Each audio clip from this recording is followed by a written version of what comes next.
Wherever you're sitting, Mr. Moretti, you're up first, I think, right? Good morning. Good morning.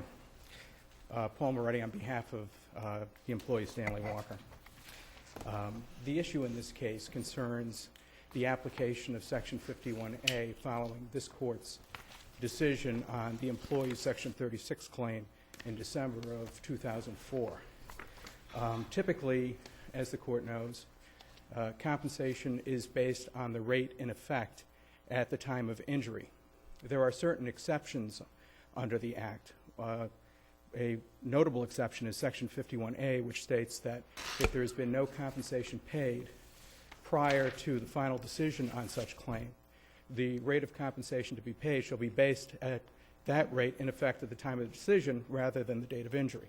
If you take the position, which is your alternative position, and it's the one that the administrative judge, I think, ultimately reached, that the date of the final decision is the date of this Court's decision in 2004, December 28th, 2004. Yes. To get where you want to go, then you have to consider claim to be, as used in 51A, to be simply the Section 36 claim divorced from Section 36A, correct? Correct. And one factual question that I'm not familiar enough with this. The section, the amount that was paid, the $61,000 and change, is that number, does that represent whatever the average weekly wage was, I guess, in 1995? 94. 94. Because the review date, Your Honor, is October. That's right. That's right. Yes, sorry. 1994 times 105 weeks. Yes. So that would be the cap, Judge. That would be the cap, right? So you never even get to figuring out anything related to Section 36 at all. No, actually, you do. Because there were 5 different sections for losses of function and disfigurement. Okay. So the formulas are based in Section 36 itself. Section 36A merely places a cap at that at 105 weeks. So the calculation as to what the employee would be due would be done under Section 36, and you'd have a figure that's approximately double that. But all that... Using the 94 date. Correct, even using the 94 date.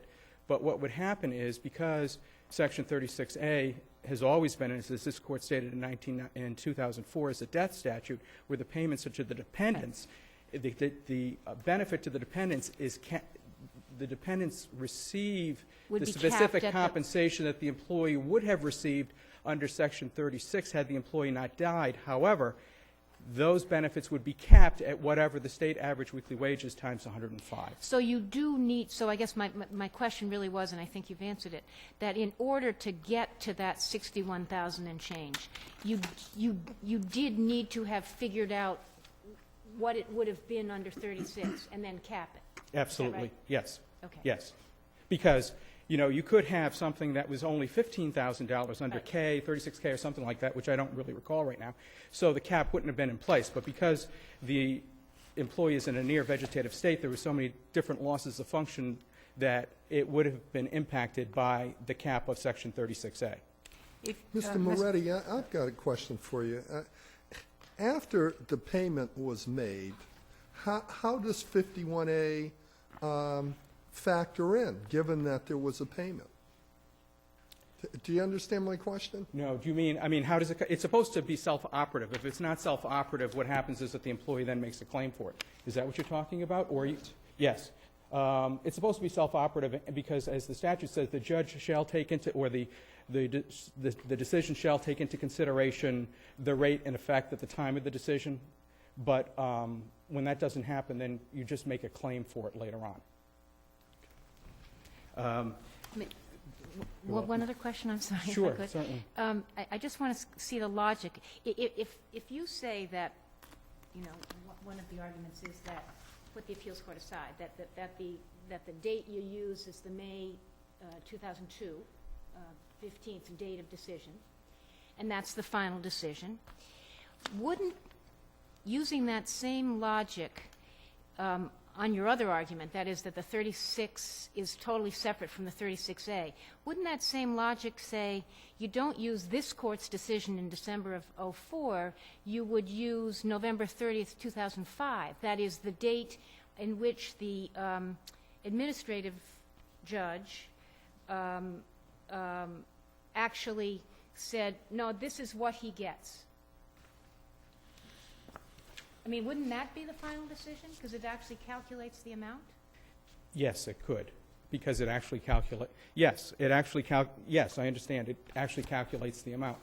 But you're saying in essence, when it was due, I'm looking at when it should have been paid, when it was due. I see, I see. so So that's why. Without, because when it's this, a self-executing piece. Yes. There's a dispute before the December 2004 decision as to whether or not there should be payment. Once the decision comes down, then it's self-executing, or should be. should be self-executing, that's correct, Your Honor. Okay. The difficulty here is, this is complicated by the fact that a mistake was made. And the mistake was made by the reviewing board in saying that Section 36A, the death statute, controls. I mean, and although the administrative judge, and it's the employee's position in looking at this in total, that probably the administrative judge was correct. And the reasons being that 2005. yes, in 2005, meaning that Section 36A is a death statute. It is not a subset of Section 36. That the self-insurer never made a voluntary payment on the Section 36 claim, always disputed the entitlement to Section 36, stating that Section 36A was applicable because the employee had a brain injury, and that looking at the stated purpose in Biagini's case, McLeod's case, Conti's case, that the purpose of Section 51A is twofold. One, to avoid the obsolescence of the benefit scale, and secondly, to encourage a prompt determination and payment of the claim. Well, certainly there wasn't a prompt determination and a payment of the claim in this case. So, but should this court agree with the premise set forth by the reviewing board that, because most of the Workers' Compensation Act is a wage replacement statute. There are some exceptions. Section 36 is one of those where you're actually getting some money for the injury itself.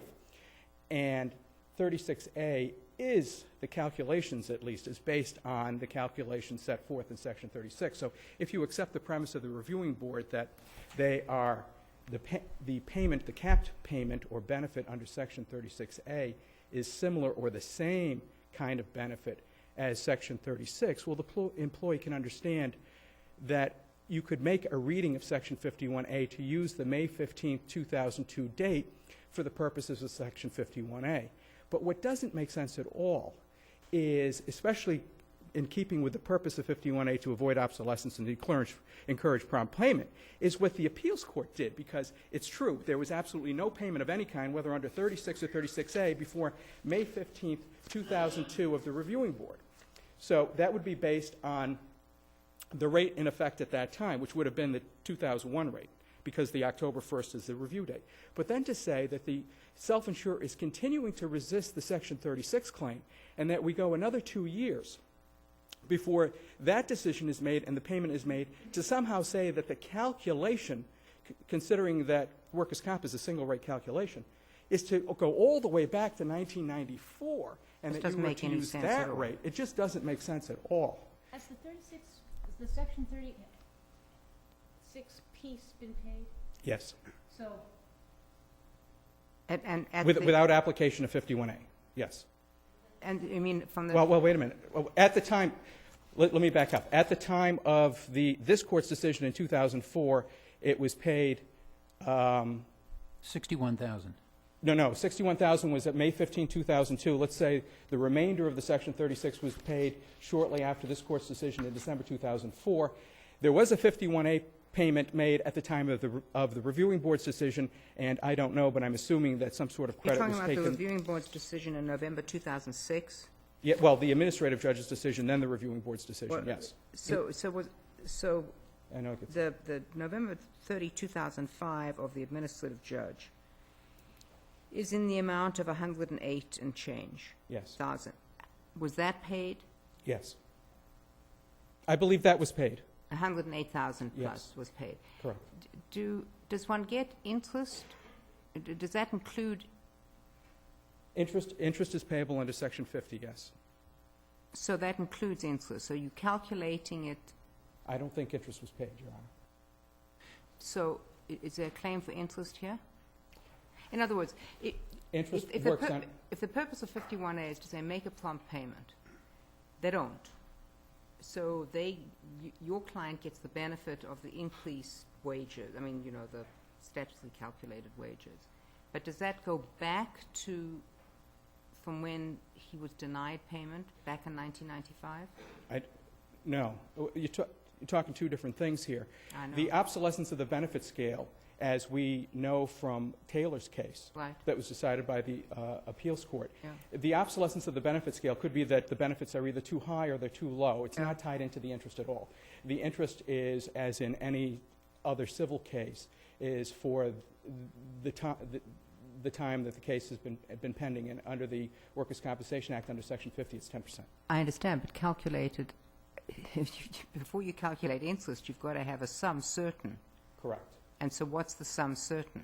That was $108,000. There was no interest that was paid. Okay.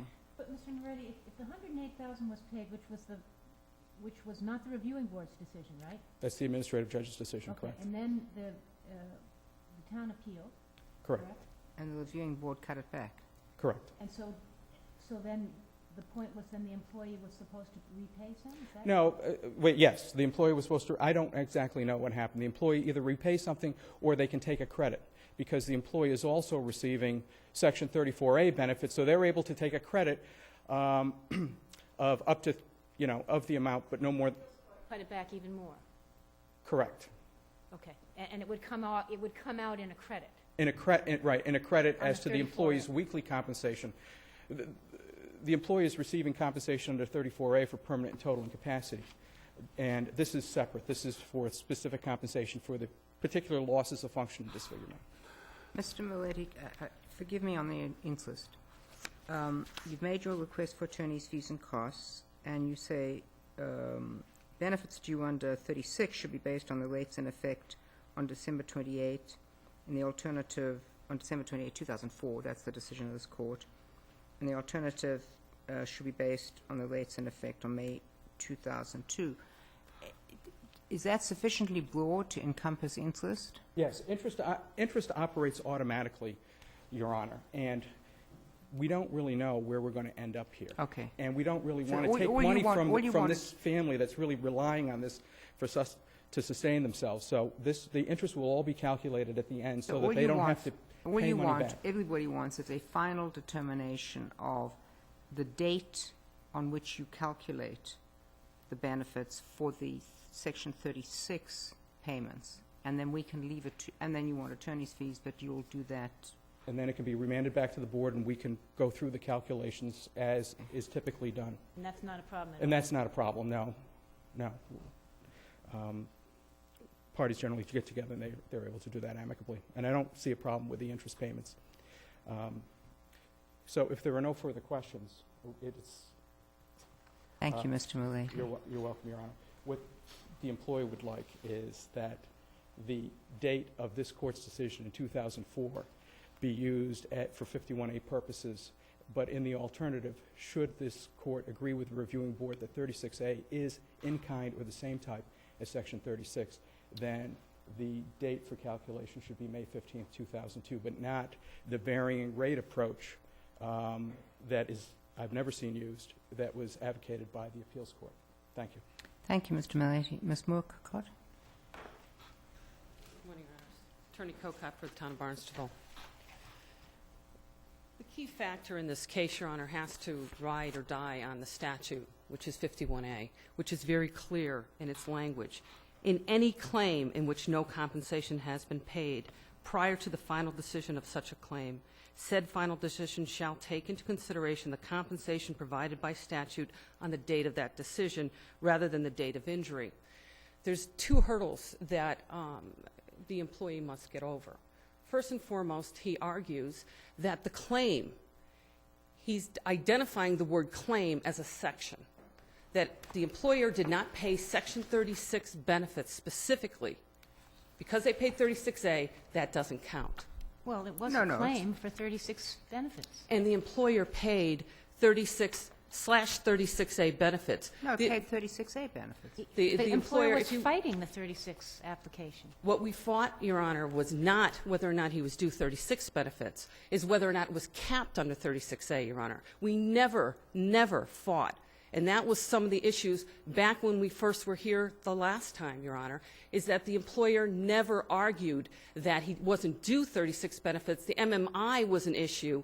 The maximum medical and improvement had not been reached by his own doctor. When the review board said, we acknowledge that as an MMI, that he reached it, the employer paid the 36A cap. We only questioned by the statute, the language of the statute, which directly calls that an MMI must be reached, which his doctor in writing provided us he had not reached. So the review board indicated, and once they did, we paid those benefits. Now, just for clarification purposes, the employer has paid twice on this. The employer, in July 1st, 2002, paid $61,494.30. Following the ALJ's decision, which this court remanded back to the ALJ, we paid an additional $61,701.23 on 12/6/05 in accordance with my conversation with Attorney Curtin, Paul Moretti's office, and as I understand it, Your Honor, that did include interest. They did the calculations. We concurred with the calculations. I'll have to go back, Ms. Cocotte, and look at your brief, but my sense was, I'm just looking at the beginning. We phrased the question, is an employee who suffers permanent losses of bodily functions and disfigurement due to a work-related injury involving brain damage, but who survives his injury, entitled to benefits under 36, or are his benefits limited by 36A? Right. We never question an employee injured, Your Honor, is always, 99% of the time, due some level of 36 Yeah, but benefits. that's 36. You were always arguing that it was 36A. Our argument was, and we prevailed up until the SJC overturned that we read 36A as capping his 36 benefits. I don't view 36, and I think the review board agrees, that 36A is in tandem with 36. They are one and the same. The only difference is it caps it based on the injury. The question, which again, which is a pivotal issue before this court, is this is a case of first impression. So in order for a final decision to occur... It seems to me that anyway, I mean,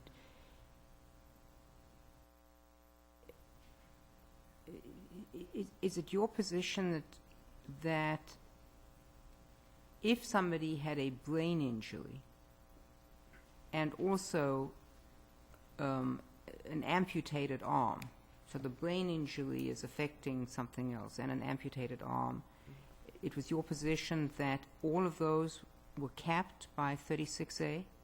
Your Honor, it would be on a case specific. You're dealing with facts and how that claim came down labeled. If you looked at the 36 claim that was filed, it was filed as a brain injury, not amputation, it was filed solely as a brain injury. And so as a result of that, it threw into the equation, does 36A apply? And again, Your Honor, I draw you back because I think it's very pertinent when applying 51A to this argument. Final decision has to rest with the SJC because the statute doesn't call for a final decision. It calls for the final decision. I think that language is very specific for a reason. So, but your position is you want to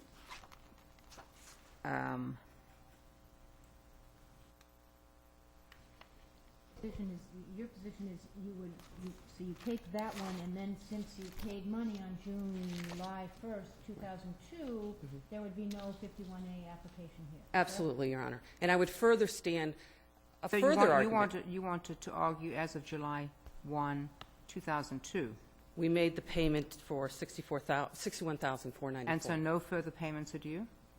No. The further payments would go back to the date of injury. No, Right. It would negate an application of 51A, yes. because it was paid prior to, as the statute calls, in any claim where no compensation is paid prior to the final decision. So if we paid July 1st, 2002, the SJC's decision was years later. But wouldn't that... But you can't have it, excuse me, you can't have it both ways. You can't have it as a single claim when you paid in 2002, but a bifurcated claim when you paid in 2002. Your Honor, what I'm suggesting to this court is that July 1st, 2002, there was no order by any court ordering the employer to pay. But that's because the board tipped you off as to what it was going to order. But again, Your Honor, I direct you to the statute. The statute calls for not an order, but a final decision. There wasn't even an order. The fact that it tipped it off goes back to the intent behind the legislator to promptly pay. We needed the guidance, we got the guidance, and we acted immediately. Does that support a penalty against an employer? Yeah, It's not a well, yeah, it's not a penalty. penalty. The board extended you a courtesy. They told you what they were going to do in advance, and you jumped. I don't want to say you jumped the gun, but you took advantage of the situation and made the payment before you were going to be ordered to do it. I wouldn't say jump the gun. I would say act correctly, Your Honor, in good faith, and respond to the court's direction, which I would think the court would look for us to do. Didn't the May 15th decision itself say that this employee was entitled to compensation? No, it did not. It said that it had reached an MMI and had led us to believe through the draft decision that we received later that they were going to submit an order. Was there an error in the court? They amended that decision. No court, until it was brought to the court's attention and counsel's attention on the other side, that the employee had paid, or the employer had paid the $64,000. Suddenly, now the May 15, 2002 decision is suddenly a pivotal decision, and it must be pertinent to the facts. It was never appealed. It was never recognized, including this court. In your own decision, you never recognized the May 15, 2002. It was overtaken by the July 30th, 2002 decision. That's the first time there's an order. The employer paid prior to any order. The fact that is also being ignored in all this is that one piece that the employee constantly tries to ignore, which is part of the appendix, is through A64, I think, to 72, are our offers from the days within the filing the claim to make a payment. There's a motion to strike that, but isn't it so that it was your offer to pay and he would give up his claim for getting out from under the cap? Isn't that it? No, what we offered was our interpretation of 36A was, in fact, that this applied. They didn't agree. The fact that they refused to take any payment, could it be? You weren't saying to him, here, take this payment, we know we owe you at least this much, and keep fighting about 36. You didn't say that, did you? Well, what we suggested to Attorney Curtin was, in fact, he had already indicated to us that this is just one of many 36 claims he plans on filing. He was coming back for more. So we looked at it as that this was a question of case of first impression and a question for the court. But if he was going to keep coming back, it was an issue that had to be resolved once and for all, because they were coming back for more. Wasn't your offer, here, take this in settlement of your claims? Our offer was always based on the 36A argument, Your Honor. But, I mean, was it in settlement of your claims? It was in response to his claim. What would he have had to have done to accept the $61,000 that you offered? Would he have had to have given you something in exchange in writing? Like a release? Or verbally say, send us the money. We'll accept the money. No, but accept it for what? To end the litigation, to end the claims? If Mr. Curtin wanted to argue it further, the court could have taken into consideration our offers. We could have avoided a 51A. When you offer to pay the money, Right. generally speaking, one doesn't just offer to pay money unless you like to say, I know that I owe you at least $50. Right. You claim I owe you $5,000. Why don't you just take the $50 now? Is that what you were saying? It never got to that point, Your Honor. Why didn't you just send him a check for $61,000 in the mail on account? Actually, Your Honor, knowing how this has But come you down the didn't. pike, it would have made it a lot easier. However, it was But you a did. blatant Yeah. refusal by counsel to even accept the money. He would not consider it. We had to concede the 36 point or pay the 36 money. Ms. That was Cocott- our option. Ms. Cocott, could I ask you this? The $61,000 plus that your client paid on July 1, 2002 was calculated using what? It How was was- that calculated? It was calculated using the Section 36 rates. First, we had to confirm Section 36 rates as of when? of the state average weekly wage based on the date of injury. And it would be 105 times that state average weekly wage. So first you had to calculate what it would be under 36, then see if the cap applied. and That then- is correct. And then apply the cap. Exactly. And we knew by the claim that he was already demanding $85,000, which clearly exceeded the cap. So that's why the cap applied. If you look at my letters that were offered, and I refer back to the motion to strike, Your Honor, I know nothing of a motion to strike.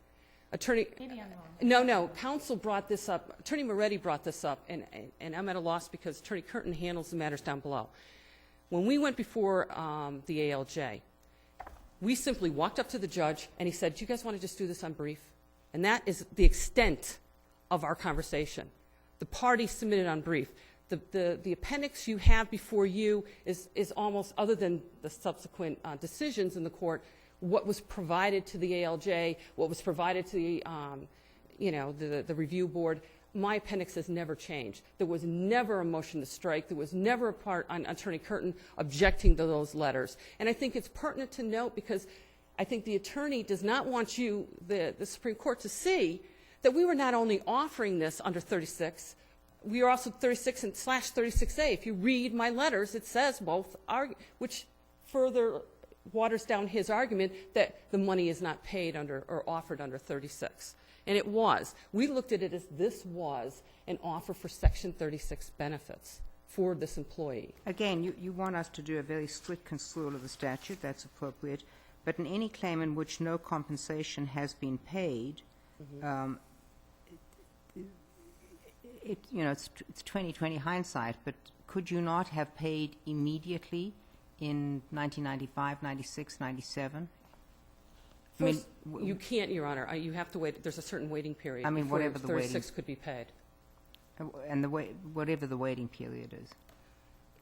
And you wait for the employee to make the demand. Again, as Attorney Curtin knows, as I know, the court requires an MMI to be reached. He knew an MMI had not been reached. The question became, and the hopeful, that he had reached an MMI or would, in fact, get better. I mean, you always hope for that. And when apparently he wasn't getting any better, my guess is Attorney Curtin filed the 36 claim. Could I ask you a different question? If we accept your contention that the final decision is actually December 28th, 2004, the date of this court's decision, doesn't that invite everybody to appeal, to move, and then pay something to move up the final decision? I can understand your concern, Your Honor, and I would say to you, this is a unique circumstance. Very few cases have the opportunity to reflect and call themselves case of first impression. That's what you had before you. That's what this court acknowledged it as. And in fact, this is unique circumstances. So to apply final decision that it's always the SJC would not be appropriate. In a case of first impression, as this case was, I don't believe it was wrong to find that you were the final decision. And that's what the statute calls for, the final decision. I think what's getting convoluted in all of this is everybody's calling a decision a final decision, and that can't be the case, because that's even more difficult because it has a chilling effect on an employer or any insurer that's attempting to question an application of a statute, because they'll have the looming effect of 51A, which is a penalty to an employer for not paying. No, because you can pay. You can pay. If the delta is between what you recognize as the minimum that you're going to have to pay, namely your position that it's a 36A, you can pay. And we did, Your Honor, prior to the final decision, as the statute under 51A operates and calls for. But if we decide that you are wrong, right, if there's no chilling effect, you can still pay. But we did pay, Your Honor, in this particular case, and No, because of the circumstances of this case, a case of first impression, remember, the employer had prevailed and acted accordingly throughout the entire process, offered to pay, and was rejected.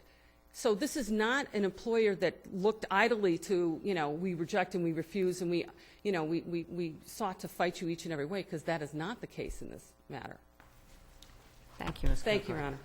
Thank you.